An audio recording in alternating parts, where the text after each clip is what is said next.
Did you get 1-star reviews? Oh no, that was. I mean, I had a little Oh, jokey spiel, but like I looked up the 15 contemporary poetry books that just popped up as the first recommendations on Goodreads.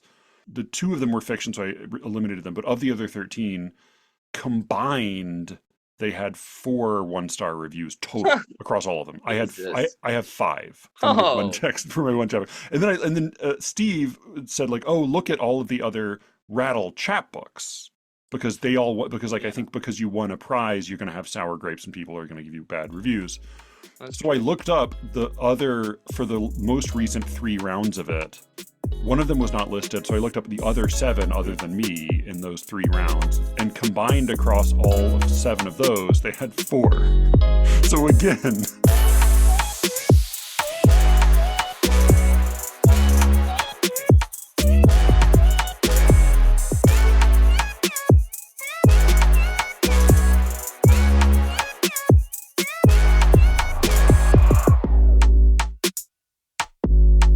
I'm Matthew Buckley Smith, and you're listening to SLEERICKETS, a podcast about poetry and other intractable problems.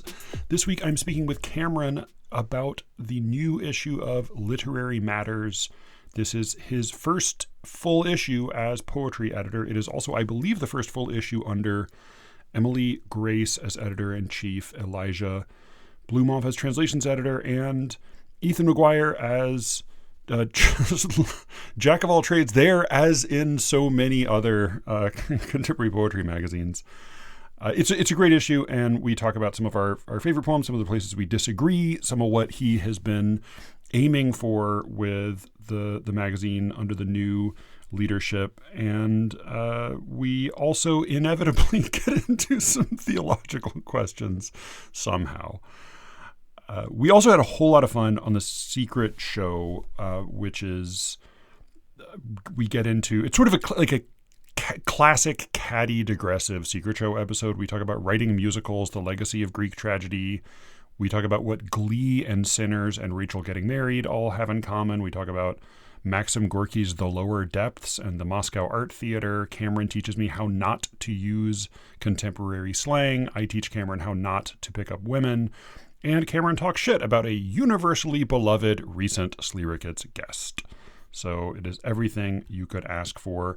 Before I get to the main conversation, though, I did want to mention that Victoria Moole, who was on the last episode, and people have responded very favorably as always to her appearance. She is she's brilliant and a delight to speak with. She did, again, nepotism watch. get your hackles up. She just published an essay on Erasmus and Robert Graves and me, which is slightly humbling. She talked about my most recent book and the chapbook. I read the first couple paragraphs of the essay and stopped when she got to me, but my wife informs me that her thoughts are very smart and moderately critical. So she's got some things to say, good, bad, and otherwise, and I imagine all very worth reading. I will put a link to that in the show notes. I'll also just make a note here that I did say way back before the chapbook came out that if you are one of my beloved and very appreciated Catholic readers who love when I write about classical stuff and loved dramatic monologues and disquisitions on the question of God's existence, that you would hate this chapbook, that this would be my least, this would be the worst thing I had ever written from the perspective of all of the Christians and Catholics in particular. And I think that's bearing out for the most part. I've had some lovely responses from all of you, but yeah, I think this is probably not one for the Catholics. If, however, you are either a non-Catholic or an especially brave member of the faith, then I would be happy to send you one at shipping cost. So you can go to SLEERICKETS.com, go to the upper right-hand corner. You can it says there's a button that says chip in. You can send me $5, which is the cost of postage, and I will send you a copy of the chapbook as long as you're in the United States. If you're outside the U.S., send me a note at sleerickets@gmail.com, and we'll figure something out. All right, I think that is all, except I did want to remind you all, at Cameron's behest, to submit to Literary Matters. So you can write to literarymatterssubmissions@gmail.com, all one word that ends up being two S's in a row. Send your poems there, send them in one document, all together. There's a bunch of stuff about the formatting on the Literary Matters submissions guidelines. I think you can ignore that because I don't think Cameron's machine translates any of that anyway. But make sure you send it all in one document because it's easier to access for him. And don't bother, I'm telling you, don't bother joining the ALSCW. The submissions guidelines page will tell you you must join the ALSCW in order to submit to LM. Not so, I say. Do not join the ALSCW. Don't pay money. Just submit. Just send your poems, translations, and essays to literarymatterssubmissions@gmail.com. And you too can soon enough get rejected by Cameron. Here is my conversation with LM's newest poetry editor. I hope you will enjoy. Yeah, I have not read the entire issue, but I've read all the poems and translations and a couple of the essays that you pointed to. One of them I had read a version of already because it was in the at the LSCW conference by Ethan on Zhang Yimou, who's a Chinese filmmaker. And the original essay, I think, also talked about Zack Snyder, who's an American director. American? Canadian? Yeah. I think he feels American. He should be American if he's not. And then there was a review by a woman I did not know, Kirsten Norrie, who publishes as McGillivray. I think Indeed. Is she Scottish? Yeah, she's Scottish. You would think that I would have got to know her because I've moved recently to Right. Scotland, but That's what I assumed. that's not the case. She was one of the poets I solicited when I asked Toby Martinez de los Rivas if he had people who were good. He knew people who were good who I could ask to be in my magazine, and he gave me several names, and she was one of them who responded. And so she, I don't want to blow her cover too much, but she has this essay in this issue, and then she also has a poem under another pseudonym, which is sort of under this fictional modernist Scottish poet, who I think she's going to release sort of a book of poems all in his persona, and that's called Until the Twilight Fails, and that's also in this issue. So she has a book review, and she has a poem under an entirely different pseudonym from McGillivray, which she also publishes poems under. Okay, but wait a minute. Yeah. I wondered about this because it was so similar. Yeah. So her name is Kirsten Norrie. She publishes as McGillivray, and it took me a second because she does not publish as Kirsten McGillivray. She publishes as McGillivray. Yeah. But then I wondered because there is a poem by a poet named Christian Norge. Like, well, is it possible that is also Kirsten Norrie? Yeah, your supposition was correct. Yeah, and there's the little I noticed the little note at the top about the Scottish modernist poet, and it's sort of a Borgesian little meta conceit for the poem. That as soon as I read it, I thought wait, either how on earth did you get a hold of this, or this is clearly made up.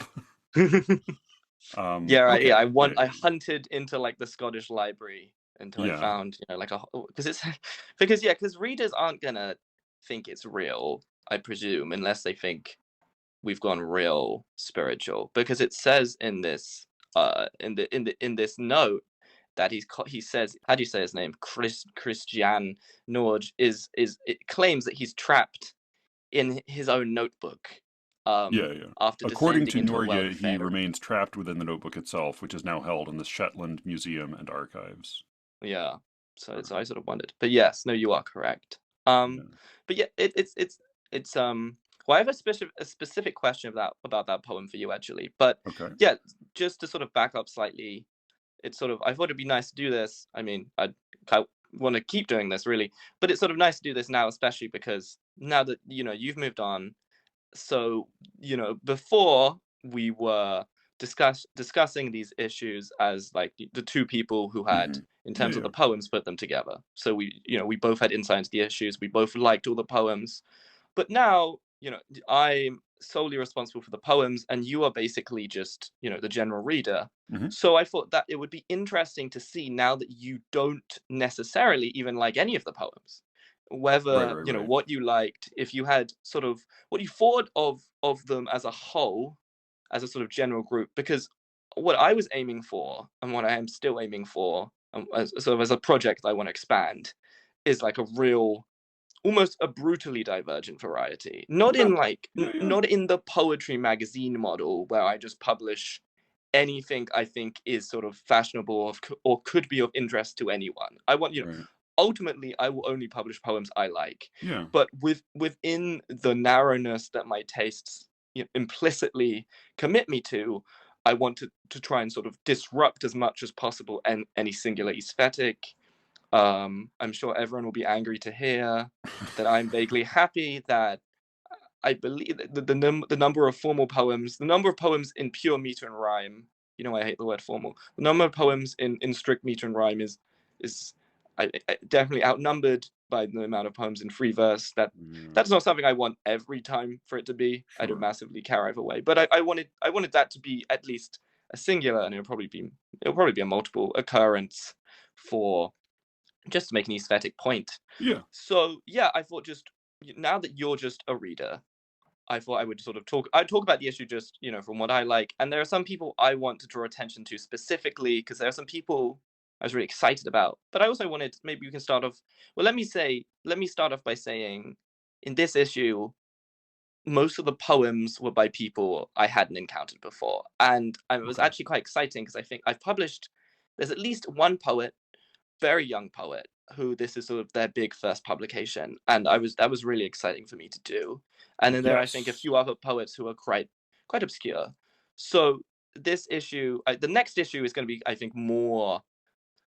I got some sort of more prestigious people there, and I'm quite excited about that. But this issue I quite liked for its sort of quiet weirdness and newness. Hmm. So that was sort of that's my overall comment on the issue, and I will say more. But maybe let's start with what you found, what you thought about it, just sort Yeah. of going into it. Well, it is there's a lot that is familiar to me. Not like Yeah, even like names that are like even if there are as you said there's a lot of free verse poetry. Even within that, there are a number of people whose names I know through SLEERICKETS or LM adjacent circles. Obviously, Ethan is there both writing an essay and writing. And I was looking also at the translations. yeah, yeah. Tim Tibbet, Samit Majmudar, Alice. We had. I was glad Elijah was able to capture the 10 poems that were previously available only in her really beautiful handmade chapbook. The Mm, from Princess Shikishi that it was a translation project of hers not long ago. Toward the end of Poetry Says, I think she has a good episode on that. Tio Brandon, Isabella Sue, Mary Jo Salter, Thomas Mixon. Yeah, I mean a lot of people who I'm familiar with Forrester one way or the other. McClatchy. Belinda Rule, Matt Wall. Yeah, I did know a lot of names, but you're right. Yeah, there were a number who were new to me, and I want to say I had like a brief one email exchange with Amber Gracie before she submitted because I isn't she a student of Maury Creech? She's talked to me about working with him, but Yeah, he yeah. was more wary. So Sure, sure, I'm, sure. I don't want to piss off He's Maury, yeah. No, no, no. But they're like, yeah, legal privacy questions. I mean, Yeah, yeah. for what it's worth, I read one of her poems from this issue on the Rattle broadcast, and Oh, I haven't listened to that yet. I identified her on there as Maury's student. So Okay. oops, sorry, Maury, but.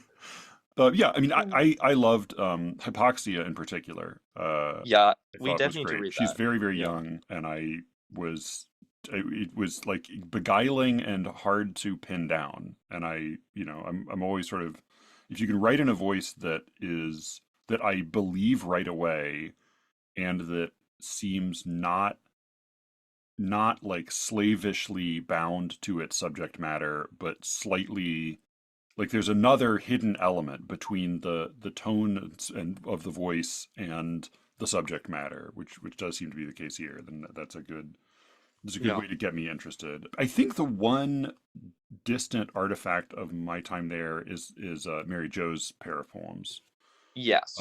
Two Refusals, which I like and are sort of vintage Mary Jo. I'm trying to think. Going through the highlights for me, I think were Amber Gracie's poem Hypoxia. I liked Belinda Rule. I like. I was telling Alice I like the invoice follow up, which is just like a weird long line. I couldn't. I guess this is meant as a prose poem or just a very very long line poem. I mean, Yeah, I always thought it yeah. was a prose poem, I think. Yeah, usually, I mean, traditionally prose poems are justified differently, but Mm. just on the page. But yeah, I mean, it's classic Belinda Rule paranoid horror. Manhood, I remember reading a version of some time ago, and it is so well done, but it is just so fucking gross that I was like, oof, but it seems like all right. So it's appropriate for you to be publishing it, and it comes also appropriately immediately before Matt Wall's vomit poem, Yeah. which again we talked about. I guess it's it's coming out of the closet. It did come up on a listener crit, and we read it in its entirety. So it's not it's clear that it's by him, and I think not a few people wrote in saying like, hey, did Matt Wall write that? So yeah, it is very disgusting and very well done, I think, as a Matt Wall Mm. poem. There were a few translations I liked. Robert Schechter's Piano Practice, the Rainer Maria Rilke. Yeah. It's not quite a sonnet; it's a little 12-line poem. I liked quite a lot, and I don't love Verlaine usually, but I thought the middle stanza and like the middle passage is not the right construction of Tim Tibbitt's rendering of his sonnet is was wonderful. I thought the we sit still, our knees touch, our eyes meet. Let us not think but dream and take a chance with fleeting happiness, fading romance, and feel the owl's wing across our cheeks. Let us forget to hope. That I thought Yeah. was quite wonderful, and I liked Ethan's little tiny poem by Yue Fei, who's a Chinese general. He's kind of obsessed with. He comes up in the essay he wrote as well. I like this better than the more famous poem that he translated in that essay, and maybe it's just that that's a bellicose war nostalgia poem, or I don't know.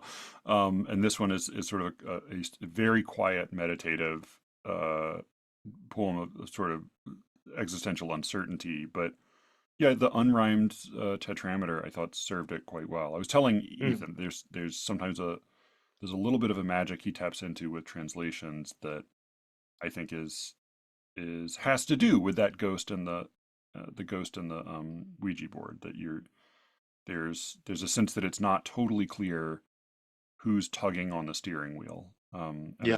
I like the restraint and the delicacy of that poem. Yeah, I think those were Yeah. kind of my favorites. I mean, there were definitely the thought I had reading through it was like there was a lot of very Cameronic, like density and richness of language that I can. Oh, Dan Powers, Don't Worry. I liked. I mean, again, I tend to favor some of the plain spoken Yeah. stuff. Yeah. Yeah, like the Jason Barry's poem felt like okay, this is like a Cameron special. The Christian Yorga, James Bradley Wells, Keir Willett, I liked better than some of the others that had some of this feel, but like those were some of the ones that felt like Mm. we've got some like real intensity of linguistic texture here in a way that Yeah. Yeah. felt true to your sensibilities. Well, yeah, I mean, Elijah likes to talk about how my tastes are expanding, and I do find myself liking more and more conversational or sort of more plain spoken writing, I think, as I get older. And I did. Or as I corrupt you, I don't know. Yeah, yeah, yeah. As you corrupt me, I'm just thinking. I'm thinking about my sort of editorial tastes because it's very important for me to like the poem, but Yeah, I think it's also very important for me to like acknowledge the scope of my tastes and to try and move within them in terms of liking, in terms of extracting and knowing through my own experience that the poem, is saying something worthwhile or interesting, or is giving, pleasure, joy, fulfillment. But I also do want to publish poems that sort of are on the edge of my taste. They're doing things that, I wouldn't typically maybe read in the poets I read obsessively. So, it was very important for me to not to sort of to avoid limitation in that way, while still not just being disingenuous in thinking that it was publishable. So yeah, I think let's start, because we maybe, as we always do, talk about a few poems, and we start with Amber Gracie. I should just say before we do that, just for people who are unaware, now that you've left, so the makeup of the magazine, the editorial team is Emily Grace as editor-in-chief, and she accepts and solicits basically all non-fiction prose and fiction prose. So all prose in the magazine was chosen by Emily Grace, But with the exception. I think you're not, for the most part, doing fiction. If I No. Oh, well, we do get short story submissions, but we're not dedicated to publishing fiction every issue. So yeah, it's I think it's not a certainty at all. The only exception here was Nori's essay, which she sent to me and then I sent to Grace. So that was a mutual effort. And then I'm in charge of the poetry solely at the moment.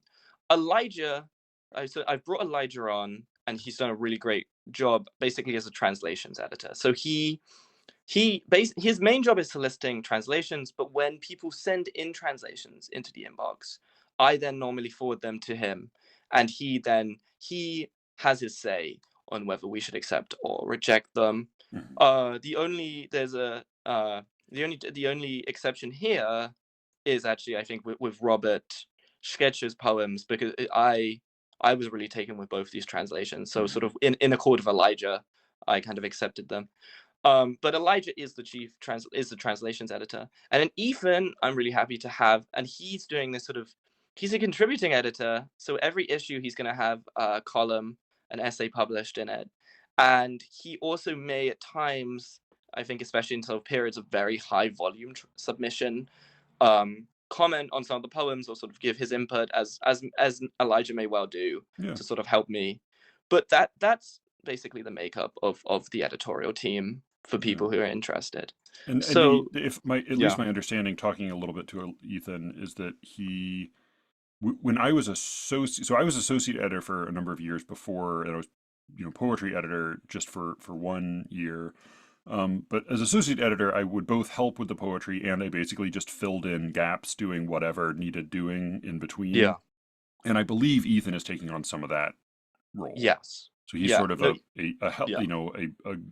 helper for Emily Grace with whatever editorial questions come up. Ethan is sort of a man who, I both love as a friend, but I also sort of have a kind of but hate as I don't know. So what? No. As a man, as a right? Yeah, as a right. No, I'm joking.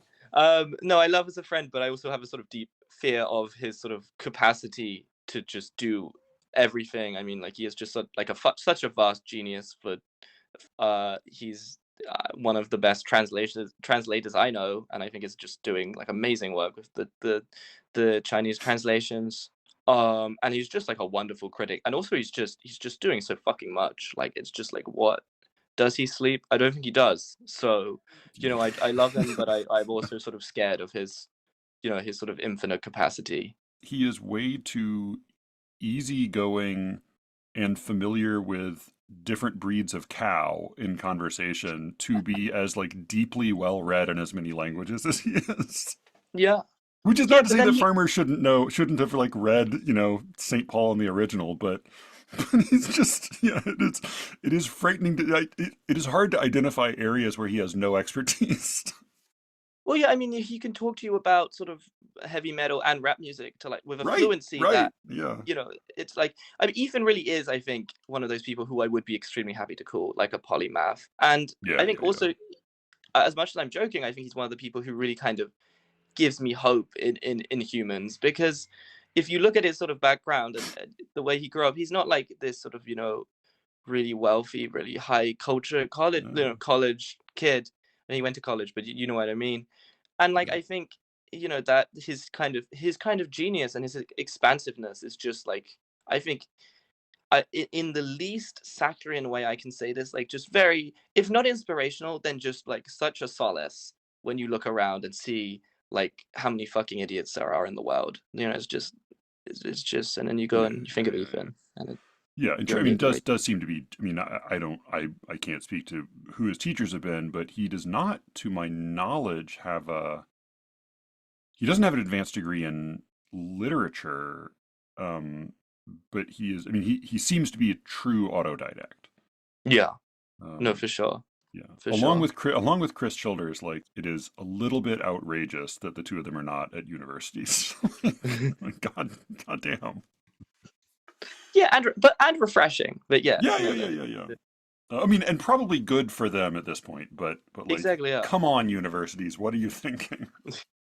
Yeah, so I received a package of poems from Amber Gracie, just as a submission, and she sort of said she was a young poet in that, and she, I think, listed the places she'd been published in, which as like very young poets do, they're not very, you start off in small places, and I was impressed by all of the poems in some form. There are two poems in Hmm. this issue, American Spirit and Hypoxia. There's a Yep. third poem I took that I think will come out in a later issue. Okay.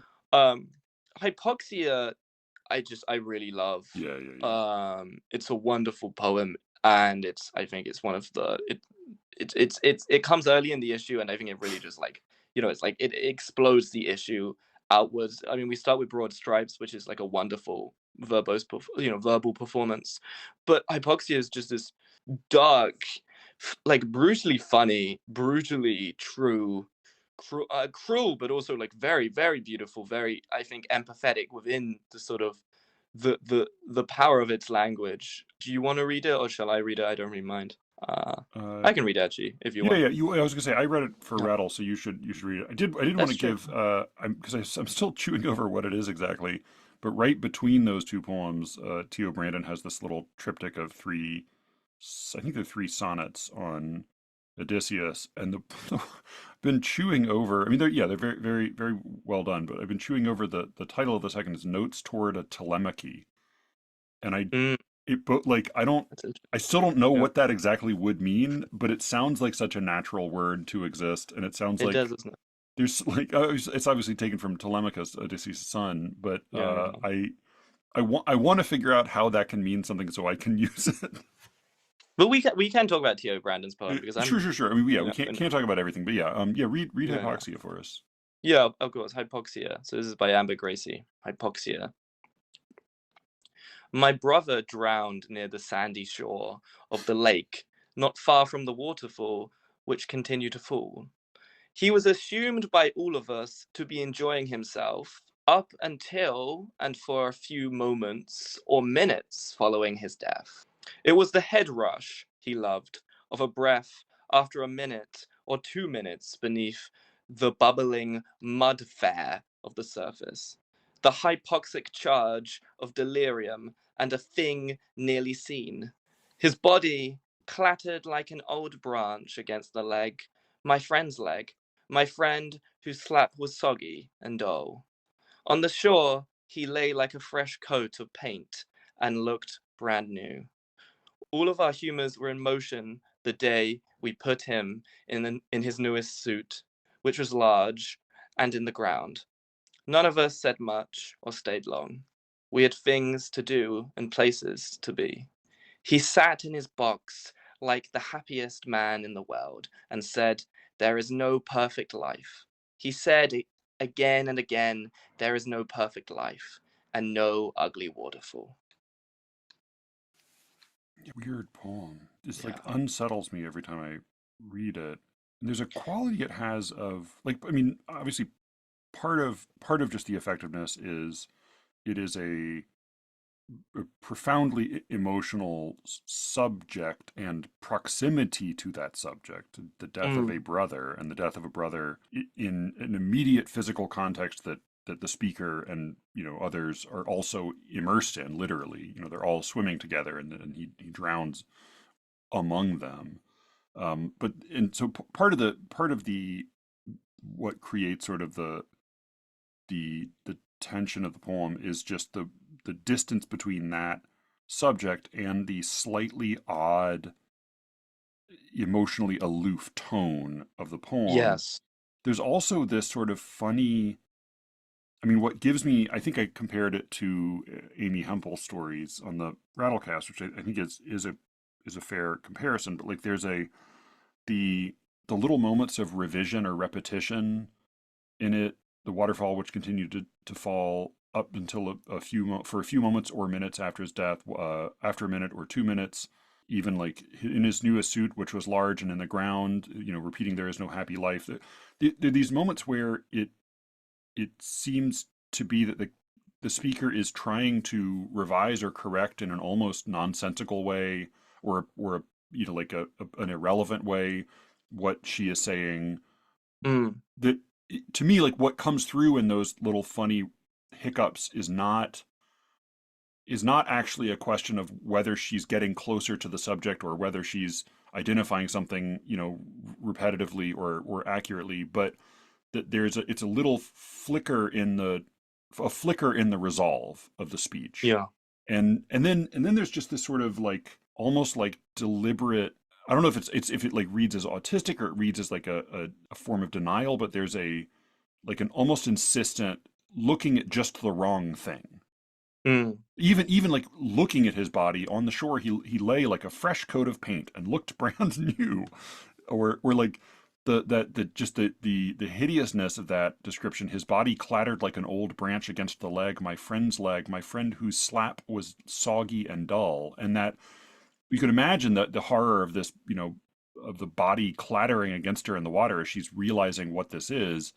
And then Yeah. the friend whose slap, and you think like, are they kind of playing in the water? Is that like, how is this her slap? Like the elements are all clattering together, and you want to say, like, you want to shake the speaker. So you're like, whoa, what's look at this straight. Like, what are we doing here? Yeah. But Yeah. all of that conveys some, I don't know, some sort of emotional intensity that I can't totally get my head around, but I am affected by every time I read it. And maybe it is to some extent related to the title of the subject of the title, which is this condition of being deprived of oxygen and having both a sort of a confusion in your thought that also is accompanied by a kind of a euphoria, a pleasant feeling, Yeah. down to like the weird, almost platitudinous conclusion, like what he's saying in his grave, looking up and saying, "There is no perfect life. There is no perfect life, and no ugly waterfall." Like the whole poem seems to be almost like slightly to the left of itself.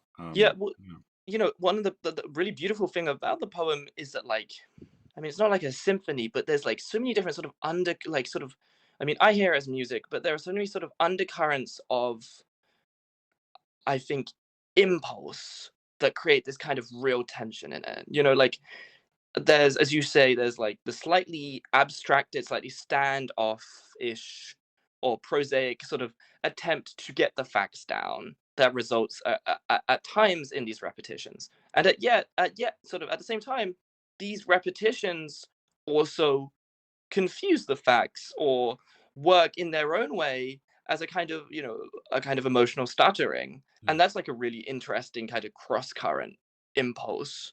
I always thought the whole, I mean, with the sort of slap section in my head, I always sort of envisioned this almost kind of dark comedy where, I mean, I think from the name of the narrator, from the name of the author, and I'm not saying whether this is a dramatic monologue or not, but I sort of in my head assumed that the speaker was a woman, and Mhm. from that perspective, I assumed also that her friend was slapping her brother away because she thought he was sort of, I don't know, trying to Oh, it was sort like of an untoward like advance, saying, like somebody was bumping up against her leg, and like she was like yeah, swatting him away and feeling like this funny, weird yeah, contact when she slaps at it. Like, oh wait, this doesn't feel right. yeah, exactly, Yeah, yeah, yeah, yeah. No, that I do like that. But yeah, it doesn't. It is all evocation and no explanation. Even the moments where it seems to be making a claim beyond evocation feel like they are more evocative than they are explanatory. Yeah, Um, and I think like that is very true to grief. I think yeah, yeah, yeah, yeah. I would make that claim. No, that's the feeling I There's have. My wife is addicted to these true crime yeah. documentaries, and I feel like every single time we watch one, somebody observes somebody else responding weirdly to news of a death, and always tries to interpret it. And every single time, I think like, what? Everyone's Yeah. crazy when they hear news like this. What do you like? What do you mean? You can't learn anything from that. Yeah, no, I agree. Well, that's why I find this is a complete tangent, but that's why I find those shows, and even just like even shows where you're supposed to sort of guess who the murderer is, kind of annoying. I'm just like, everyone's like illogical, irrational creatures. I don't understand why I'm supposed to try and build this kind of rational working model of motive into like a group of like human beings. Like it just seems, I don't know, that just, I'm sure, I mean, it does work sometimes, but like it just doesn't interest me, and I often find it just bizarre. You're Um, you're stealing the thesis of the essay I want to write about the murders in the Blue Morgue. wow, yeah, wow, you say you've corrupted me too much. I'm Yeah. just doing you better. Uh, Hmm. but yeah, and I mean, there's some wonderful metaphors in this poem. Just in general, I mean, like he on the shore, he lay like a fresh coat of paint and looked brand new. Is I mean, just so wonderful for what it's saying, for the strangeness, and for the kind of not cruelty. I want to say cruelty, but I don't want to persecute the narrator for that. I'm not saying the narrator is themselves cruel, but the cruelty of the distance, of the Yeah, yeah, yeah. abstraction of that viewpoint is just so brutally wonderful and realized in that metaphor. And then like, yeah, as you were saying, these kind of surreal banalities that the poem ends on. I mean, for in one way, they're definitely, it's almost like a brilliant approximation of sort of the banalities a lot of people say around death, Yeah. right? Especially in funerals. Yeah, yeah, Um, yeah. what is that? There is no perfect life. Yeah, exactly. And there is no ugly waterfall. Is, I think, like just like a master stroke to close the poem. Like Yeah, a yeah, yeah, wonderful yeah. way, and a wonderful way to circle back to the waterfall that begins it, and syntactically, rhythmically, a kind of nice echo to the way the first stanza sort of ends on a repetition, where it says, "Not far from the waterfall, which continued to fall." Right, the repetition of "fall." I like how that is echoed not just with the mention of waterfall at the end, but also with its own sort of repetitious nature. When he said, there is no perfect life. He said again and again, there is no perfect life and no ugly waterfall. There's just like so many like beautiful paralleling movements of sort of metaphorical, musical, conceptual Yeah. elements going on. And yeah, that final line is just so both like terrifyingly banal, terrifying given like Yeah. the speaker, and just so strange that I think within this whole structure is this just like really wonderful. I think evocation, as you say, of like the mind stuttering after death, Yeah. and Struggling yeah, to catch air. Yeah. yeah, Yeah, yeah. I mean, yeah, and if go on, I sorry, was gonna say that just because it's in quotations.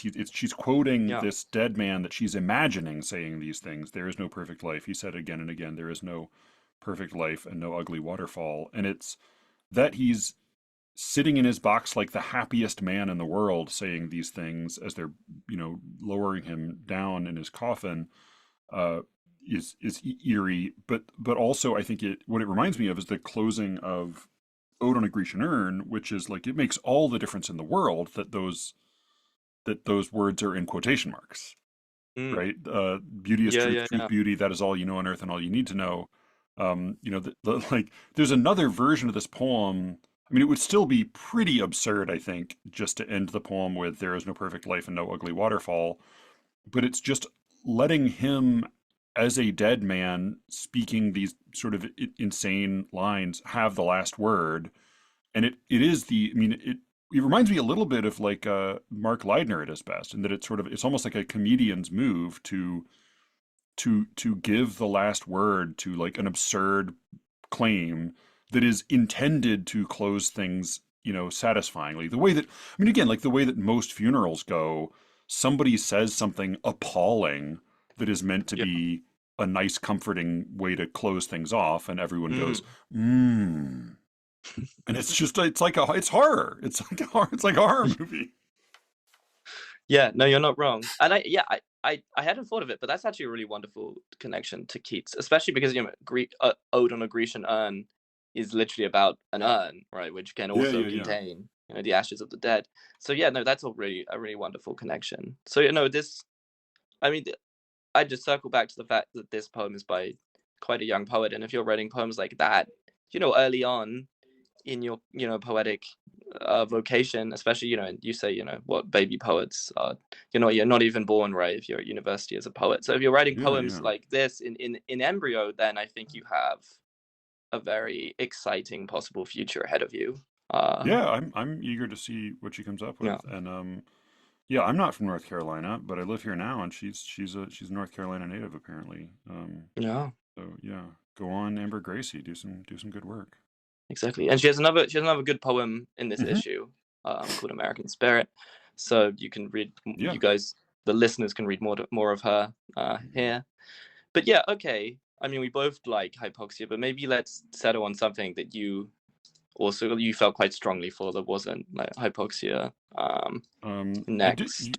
maybe I because it was one of the ones I mentioned before that was a Mm. favorite, but it sounds like it was also one that you had a hand in, the Schechter piano practice, Yeah, yeah, we can talk about from that. Rilke, Yes. which I did not know this poem, and it has a yeah, it's funny. Tonally is a little. This has a slightly funny quality for Rilke. It ends in a way that I don't think of as being necessarily typical for him. Yeah. This is piano practice from the German of Rainer Maria Rilke, translated by Robert Schechter. That's how I'm pronouncing his name. I don't know how it's pronounced. The summer hums, a tired afternoon. Confused, she settled in her crisp new dress and played into the etude's weightiness, impatience for a here and now that soon could come, tomorrow, later when it's dark, that maybe was already there, disguised, and by the picture window, oversized, she felt revulsion for the well-groomed park. She broke off, gazed outside, and with a quick motion folded her hands, wished for a book, then shoved the jasmine fragrance in the nook fiercely aside. She found it made her sick. So I think it's from the so in terms of Rilke, it's from the new poems, I think. It's I recognize a lot of the Rilkean elements. I'm very obsessed with Rilke. I read Rilke, like there was like a period last year, I think, from just like all the way through December, where I read Rilke every day. And now, I mean, I've slightly reduced. I probably read Rilke every other 3 days or something. But like I'm very obsessed with Rilke. And yeah, I think this is from the new poems, but I could be wrong. Which is a collection he published of poems. You might call them phenomenological poems, sort of the panther. I think the panther comes from that, and a lot of other very famous poems where the view is like very firmly centered on an object or person, and the qualities, often like the essence of that object or person, are attempted to sort of be laid out. And this has, I think, some of that This sort of this was when phenomena. he had just worked as Rodin's secretary when he Yeah, wrote these poems, and it yeah, was yeah, Rodin yeah. had the like weird. It was some kind of funny advice he gave him. So Like yeah, so yeah, Rilke, he yeah, yeah. Go ahead. I think he asked. So I can't, like, you might be referring to different advice, but I remember he asked Rodin like how often he sculpted, and wrote. Or maybe Rodin asked him like how often do you write, and he said, oh, when they come, which can be like months apart. And Rodin was like, no, you've got to do it every day, and he like took him, and I mean obviously like he then like observed Rodin working like every day endlessly in like this Yeah. massive, well, I mean, like, it's nice for some, in like this massive studio, like just endlessly sculpting. And I think like Rilke, well, he learned a lot of things. I think he took this kind of phenomenological fascination, this like view of just staring at something and trying to like work out what a Yeah, like it's sort of work out its essence into a form. And I think he also kind of took like this kind of workaday approach to writing, especially in the new poems. So I think that's definitely one thing he learned. But yeah. that's he definitely learned several things. So Yeah, I'm not sure if it that's was related to that, but it was I want to say it was something like he was telling him told him to like write about some object or something, and Rilke was having trouble, and he said, "Well, yeah, I'm not getting anywhere." And Rodin's advice was something like, "You're not looking long enough. yeah, Like, look more, look yeah. at it more." I like that. Yeah, Yeah, okay.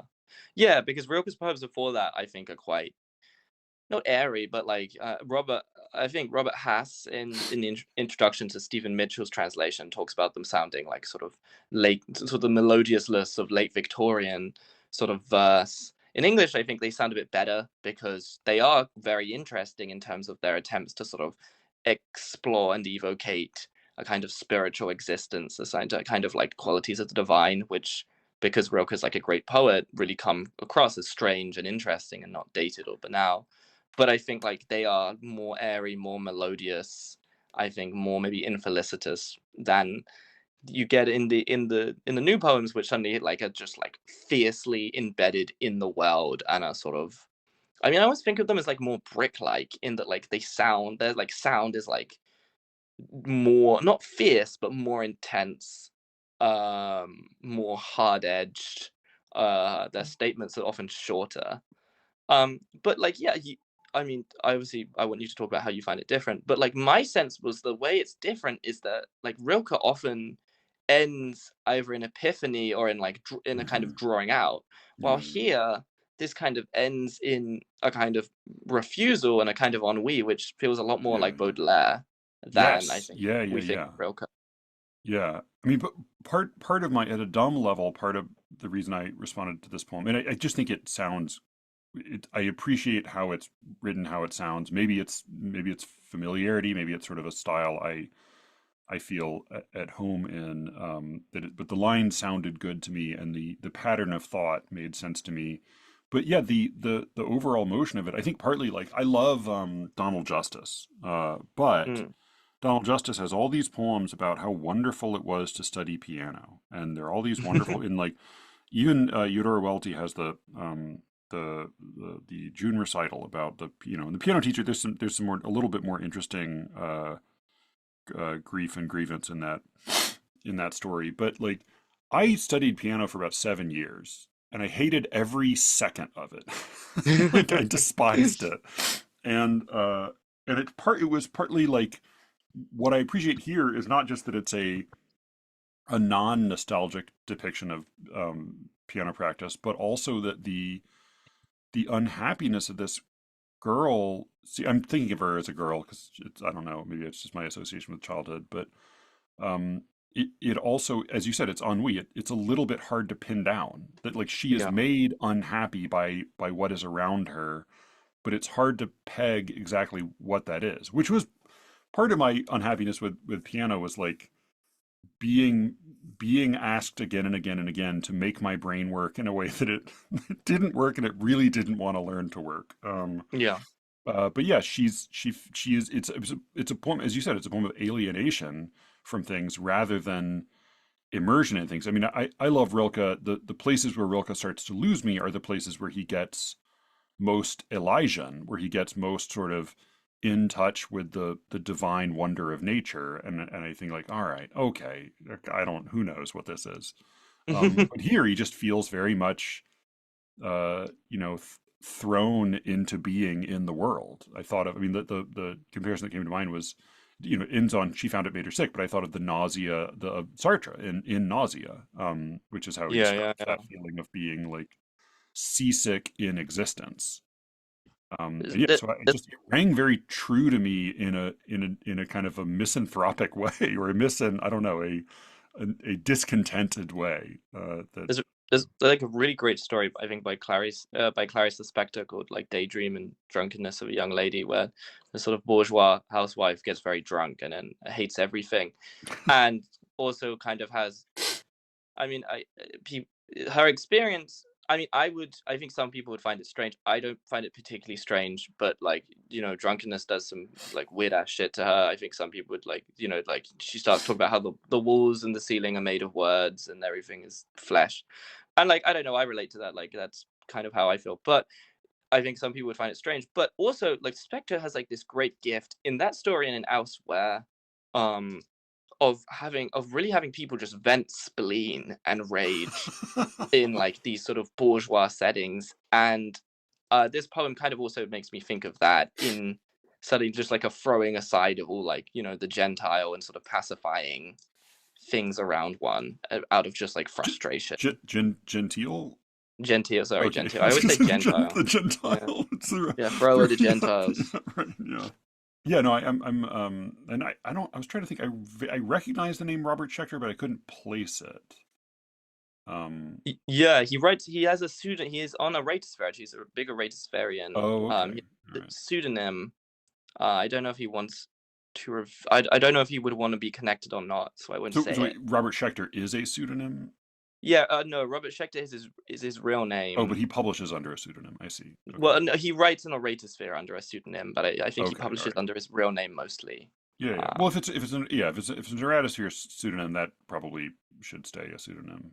yeah. Yeah. Yeah. No, I mean, but I was glad to. These are, yeah. I was, so I guess these are the only things that have been in LM, at least under this name.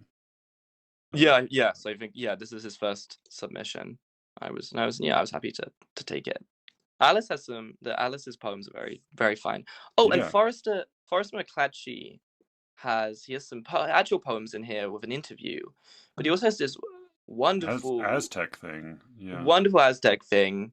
Like between him and Elijah, I'm being real sold on the Aztecs, or Yeah. real sold on being fascinated by the Aztecs, because this really wonderful Aztec thing. Yeah. So it's funny. I read this back to back with Amit's long thing from it's Arjuna witnesses the universal form from the Sanskrit of Vyasa, which I assume this is the same Arjuna from the Bhagavad Gita, the archer on the chariot. But Yeah. Yeah. I read this and the Aztec thing, which is the Song of the Beginning. It's sort of they're both kind of religious visionary long holdings forth on the nature of things, and I confess I am. This is maybe where like Toby Martinez de las Rivas similarly is a kind of a visionary poet, and I always feel a little bit like left on Earth as these poems like rocket off into space, and I just think like what. All right, see you later. See you when you get back. I don't know. Yeah. I don't know where we are. But yeah, help me with this because again, like McClatchy is highly skillful line by line. I just read his first collection, "Killing Orpheus," I think is what it's called, and It's a it's good time. it's very very well done.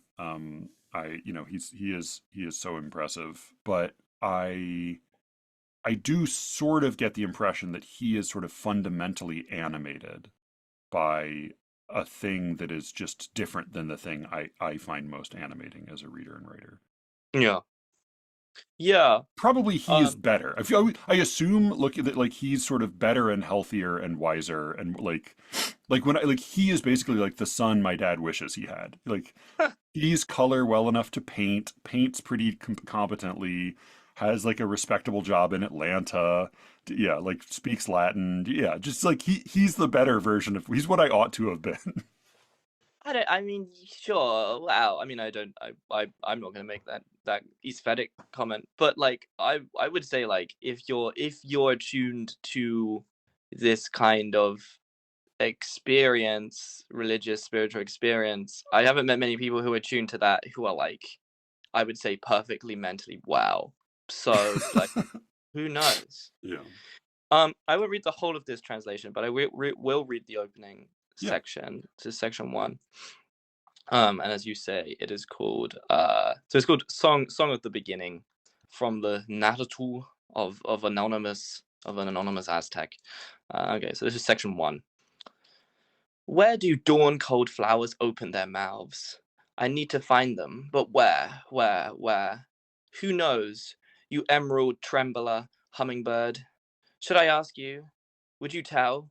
Or should I ask you, my flake of flame, my slice of fragile embers, stumbling butterfly? Could you tell me where? I think you know where dawn cold flowers open their quiet mouths. So tell me, here in the laurel forest, in the twist of the smooth branches, where feathers glisten green and flaming, or higher up, or on mountain fields, I will find a patch dew sharp and pluck a few and carry them back to town in a fold of my robe. With them I will make the children glad. That is the first section. Yeah. Um, tell you what you're missing. I mean, I think what I like about this poem, and actually I think about both McClatchy's poetry and the Aztec's poetry in terms of sensibility, or the Aztec poetry I've read, is that so a lot of people talk about being in nature as this kind of sort of calming, pleasant experience, which sort of I think give the people talk about going on nature walks, whatever. It's everywhere, and it's supposed to sort of calm you down and make you happy and sort of give you a kind of and often sort of serenity and peace. And I find being in nature very, very interesting, but I do not find it calming at all. Like when I'm in nature, I get like a very intense sense of kind of nausea, in that like I just feel like I'm just surrounded by this continuously like effervescent, bubbling, vast machine of creatures just eating and hatching and killing and eating and hatching and on and on.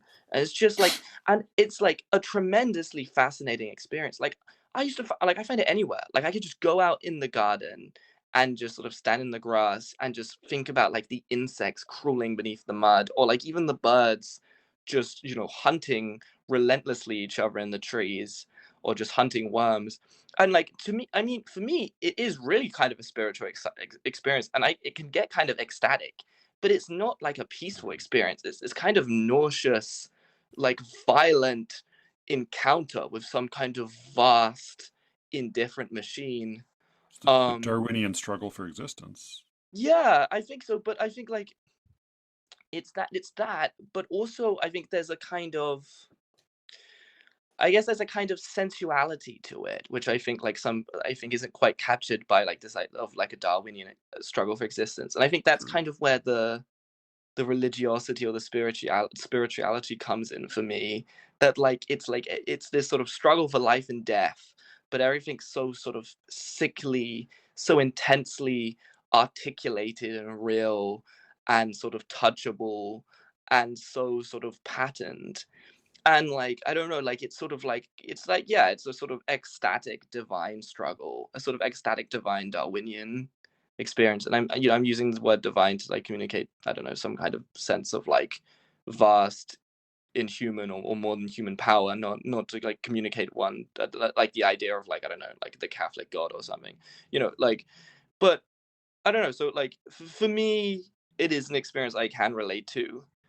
But yeah, I've when I started reading the Aztec poems and even Toby's poems. I mean, Toby's first book is called Terror, and a lot of that is focused on like, he has this line I think about the terror of the blackbird screaming at morning. Like I felt a real satisfaction when I first read that, because I felt like I hadn't before encountered poetry that did reflect back to me this sense I had of nature, of like kind of like awed, fascinated, disgust, and appreciation simultaneously, I guess. I relate to this vision of paradisiacal, otherworldly, you know, bliss and transcendence in nature most when he's come down, when he's hung over and feeling lost and out of touch again with that feeling. I do quite like the after the vision sort of crests. there's a section break, and he says, Yeah. "Where did I lose it? That quiet valley of blooms. Why can't I remember? Am I unworthy to crush fertile mosses under my heel? Who is worthy to walk through snowing petals? Only he who utters sunlight can say, I sense him, he is near. When I think of friends searching cracked wilderness for paradise and finding always nothing, my heart is a carcass glittering with flies, and all song stops." That's wonderful. My Yeah. heart is a That's a one. carcass glittering with flies. Yeah, so there. It's All right, okay, despair and alienation. Yeah, and all right, now I'm with you, Forrester. Now I get you, ancient Aztec. yeah. So it's interesting because I don't want to read it. I don't want to read the poem just on this because I'd find that kind of boring. But like Aztec culture was really designed around like the imbibing of, I think, of like several different hallucinogenic plants. So like on one level, this is just, I think, a poem about like looking for drugs to make you feel It did. good. I did think of the like, like the drug trip sequence in a movie. You're like, oh Yeah. no, for the next 11 minutes, this movie's going to be unbearable.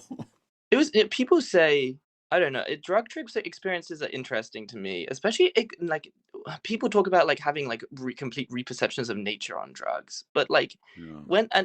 but it's interesting because like when they then talk about it, often what they say just like seems to strikes me as just kind of how I feel about nature generally.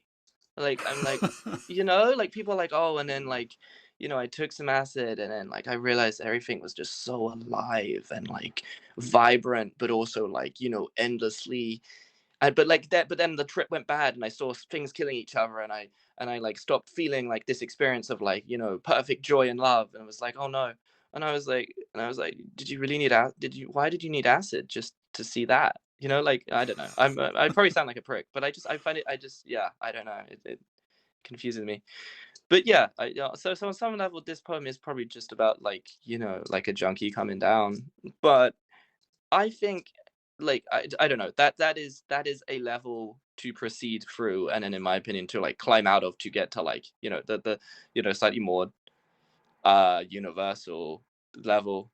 But yeah, the Aztecs are a fascinating culture. I mean, one of the most like violent and horrible cultures from what I've read about them. I can know, but also like fascinatingly spiritually insightful.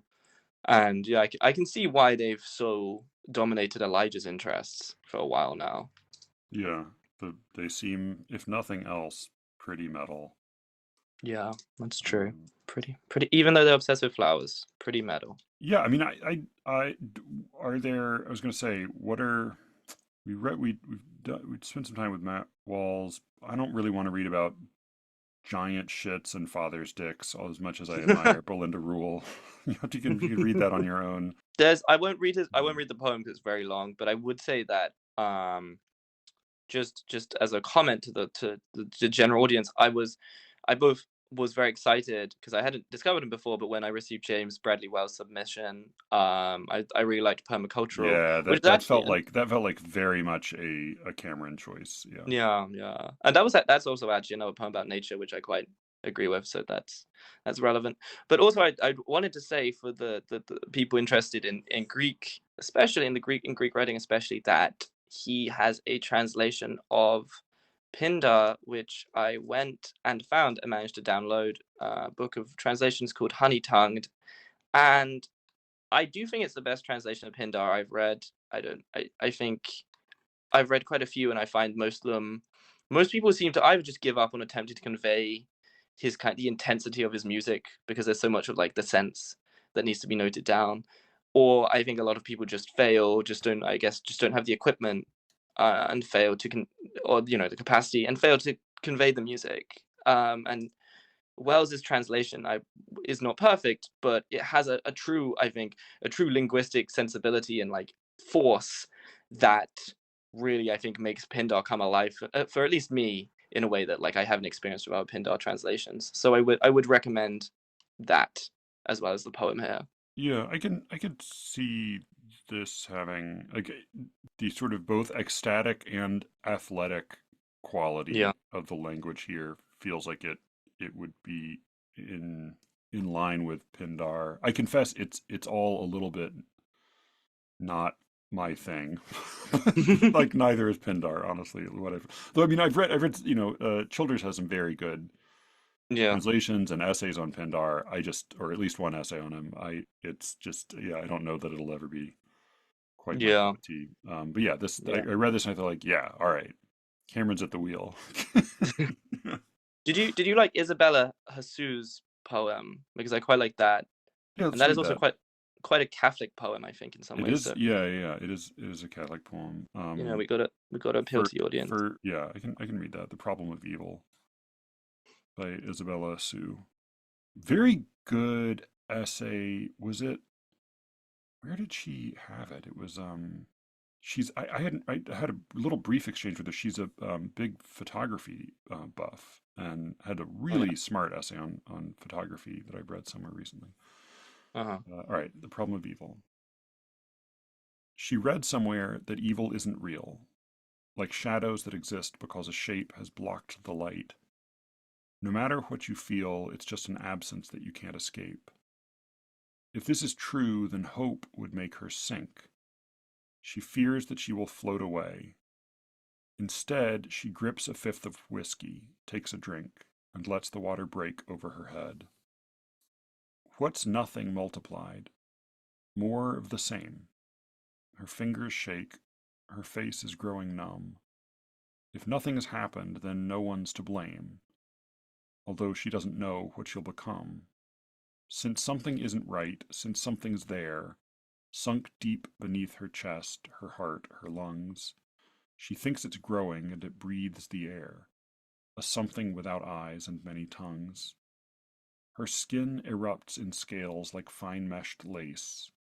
The scars along her arms turn into gills, and in an instant it reveals its grace, that nothing always changes what it fills.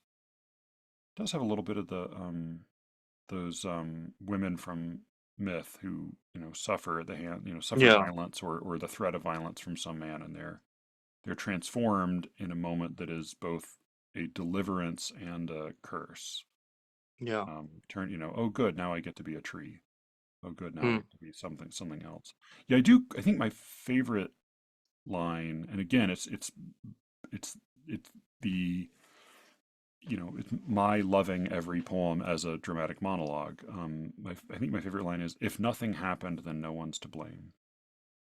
Not because that as a statement is a convincing statement, but because that as a speech spoken by somebody trying to think clearly, trying to digest something. Yeah, I don't as like an argument or an attempt. I mean, I think like I tend to be, unlike Elijah, I tend to be least interested in poems that make a case or that present an idea that is meant to be good and smart for the reader to digest. What I like about this poem is that what we're really doing is we are experiencing somebody trying to think clearly and Yeah. trying to use reason to work through an experience that seems finally to resist reason. Yeah, no, I agree.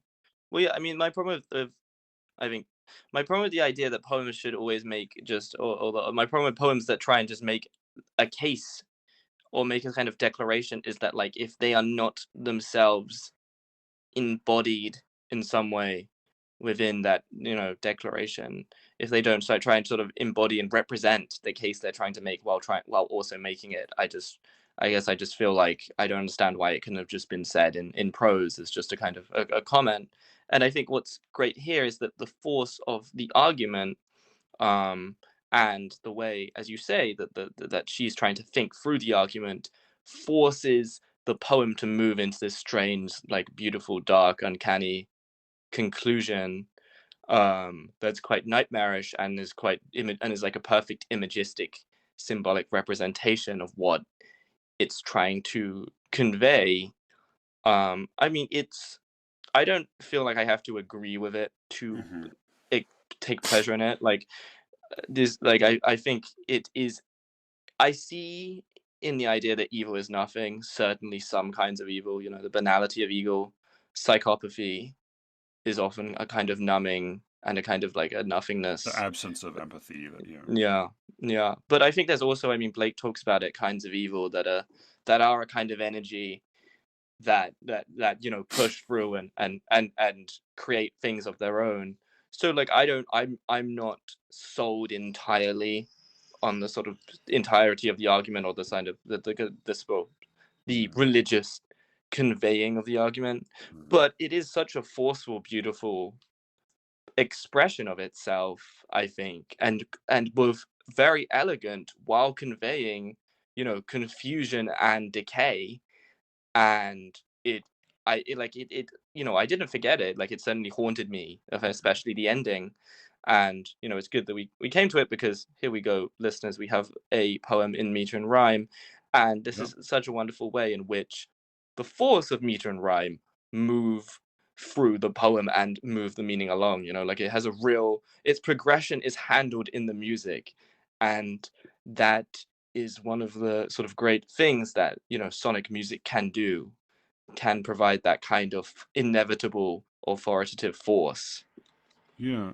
I think maybe for me, what the struggle I have is that Uh-huh. because I do. I mean, I there's something I find very convincing about as happens in like it's true in the Greek myths. It's also true in like some of the dialogues between Christ and the Pharisees, which yes, Elijah are part of a long anti-Semitic tradition, but also part of their charm is that that when Jesus is at his most convincing, he is often responding to seemingly inexorable logic, like seemingly inescapable logic, a with a sort of a humane instinct that cuts through reason with an obvious and visceral insight. Here, I think Yeah. I'm what I find very convincing is the sudden, uh, escape from argument into experience and into just the undeniable conditions of being. What I think the poem would probably be a different and maybe more powerful experience for me if I felt more compelled by the rational discussion of evil. But I Yeah. think as it is, it's not that I disagree or agree. It's that I think like claims about the the ontological nature of evil, I feel like I don't know how to I don't they don't do anything to me. I don't, it's the same feeling I have sometimes when like I think where like Ethan and I most disagree on like aesthetic questions is like the thing he said and lots of other people have said about, which is like, oh well, if you believe in evil, then you have to believe in good. And I think like, but neither of these is a force. We're just using words to try to approximate choices and experience. So like philosophical discussions of the nature of evil, I sort of lose me from the start. So I think Yeah. like I think they're probably for a different kind of reader and probably a smarter kind of reader, if you can be also partially beguiled by this argument and then have your feet swept out from beneath you by this transformation, that is probably ultimately a more powerful effect. I was sort of ready all along to have my feet swept out from under me because I couldn't Yeah. engage with the logic problem of evil in that sense. Do you think, before you had your kind of falling out with religion, do you think it would have affected you more then, or do you think that you still would have not been massively taken up? Probably, yeah, because I think the idea that evil is a force, that there is a side, there is the devil is Yeah. real. Like I think those ideas appeal to me much more when I believed that there was. I mean, I think there's a reason that despite maybe the logical problems that C.S. Lewis points out, there's a reason that Manichaeanism persists as a way of thinking because it's really appealing to think about Yeah. a never-ending battle between good and evil. I think Christians would say like it's not Manichaeanism because they're not equal. Fine, fine, fine, fine. I just find all of that now to be, I don't want to be too dismissive, but like I'll channel Brian and say like it just sounds like it's not even a fairy tale, because fairy tales at their best have the ring of truth. To me, it's a it's a story that doesn't have teeth for me. Yeah. Yeah. It seems inherently untrue or I mean, unrealistic. I think evil is a legitimate way to like name certain impulses and even conditions that people find themselves in. But I think it is, I think it is the sort of the, it's like a psychological gangrene, right? It's Yeah. like when motives and emotions and feelings and memories all curdle and go septic, you know, Yeah, yeah, yeah. then you can begin to produce something that I think is probably best described as evil. But I don't think that's a cosmic force, and I don't think that there's a countervailing cosmic force of good fighting against it. I think that there are people there. Similarly, there are certain uh, choices and experiences and conditions that you could describe as good or even deeply altruistic or saintly, if you were to speak figuratively. But again, I think those are just real things that happen in human experience. Again, I don't think they really have much to do with any rational argument or philosophical case. And so I think Yeah. like a discussion from that angle, I can have some, I can engage with it, but I can't care about it. And so I think that's where probably this is a stronger poem for people who feel that as a compelling problem to grapple with in these terms. I Which again the reli- probably are as from judging from experience are probably just people who are smarter than me. well, I mean, Christians like to talk about how, or just the religious, but like people from organized religions like to talk about how, if you're not religious, then you're subject to this moral relativism, Jesus. And people will then sort of ask you, what is evil? Just, I guess, like a dysfunctioning against the morality of your social, of your social system, your social neighborhood that you've been born in. And I think like they mean this as this kind of like, right, this big like gotcha moment where you're like, evil doesn't really exist, and it's just a description of, what's scientifically, evolutionarily, sociologically unpleasant or undesirable in one society. But even that conception still is quite terrifying, because like, so we are social beings. For acts to be inherently oppositional to just like, the social biological programming, that is like against, in some ways, a very real biological nature. So I do think sometimes this idea that relativism, I cannot say it, moral relativism is, is like this kind of great weakness that like non-Christians have. I sometimes think it is sometimes like over egged a little by religious groups. But I Yeah, mean, I also agree with it to some extent, but I do think it can be over egged, especially in the case of evil. yeah. I mean, we're going way afield, far afield from Isabella Sue, but yeah. I mean, I think the case I do hear Christians make is like if you don't believe in God or good, then you can't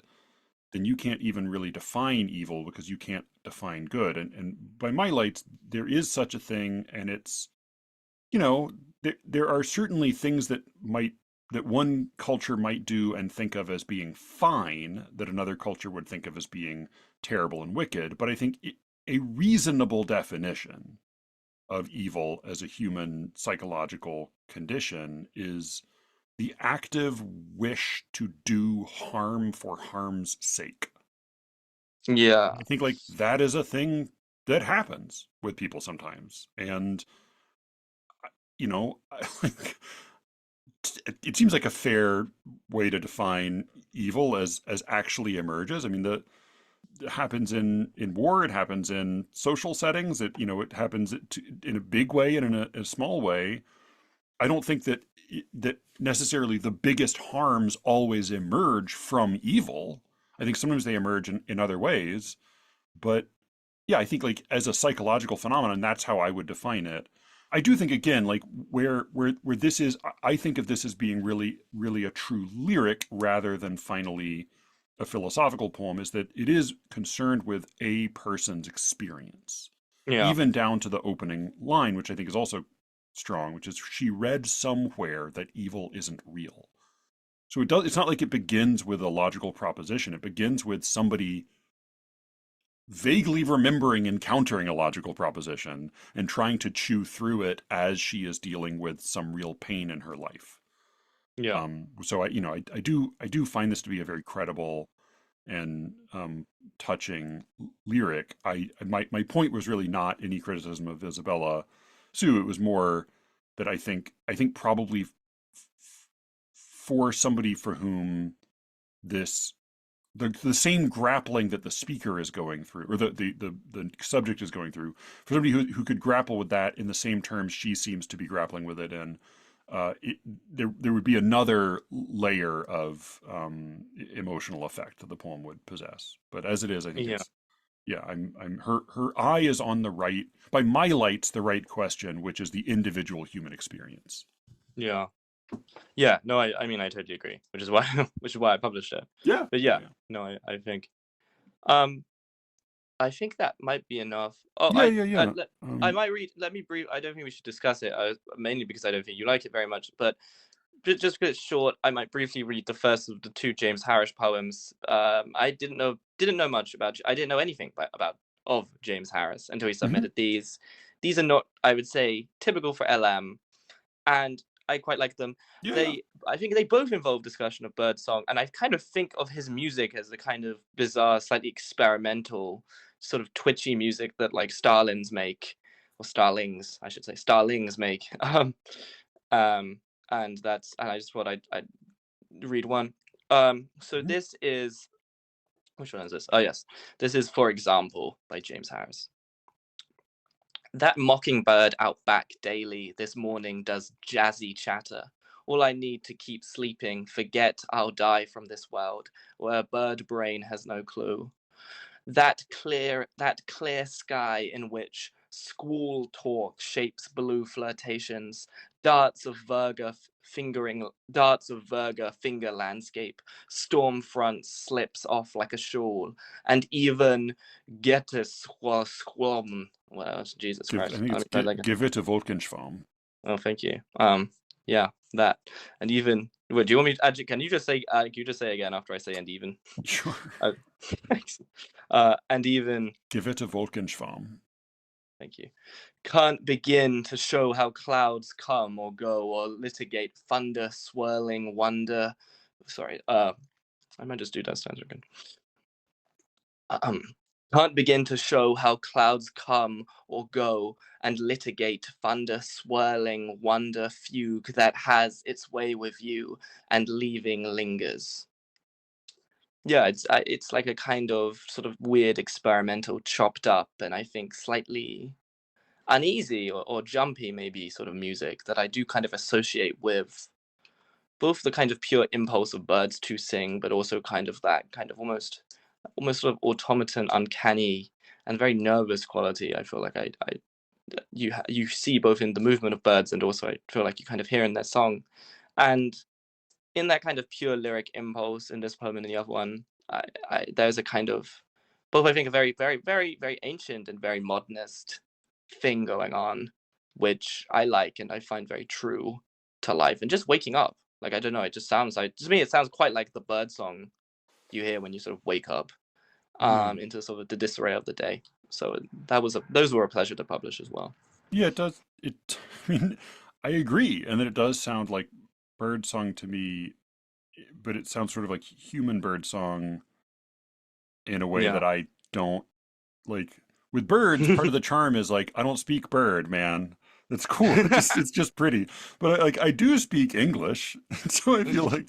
But the Gewitter Wolkenschwarm is, I think, literally thunder cloud swarm, all one word, because Yeah, in German. German is Yeah. awesome. But yeah, I don't. The line I most the line I most relate to is where a bird brain has no clue. Yep, that's me. Yeah. Yeah, I didn't think you'd like it. That's why I just wanted to read it out. We don't Yeah, have to yeah, yeah, discuss it. yeah, Yeah. for sure. Yeah, I mean it's a good weird issue. Again, there's some of the prose I have not yet read. Mm. Ethan's little essay on Chinese cinema is this specific Chinese director's movies as popular poetry. It was a smart essay he wrote, for the LCW. This is a kind of a slight focusing and revision of it, just on this one director. I Beyond just sort of the use of poesis as a general term for making, I don't totally, I don't know if I totally follow his argument about this as being poetry, but he does make a good case, I think, for popular art that compromises and works within the system and the terms that are available at the moment, Mm. rather than sort of merely imagining an ideal scenario in which one could do something different and everybody would respond to it as popular art. He's saying, like, here is a guy who is living in the world he lives in and trying to do great work that also is exciting to crowds of people.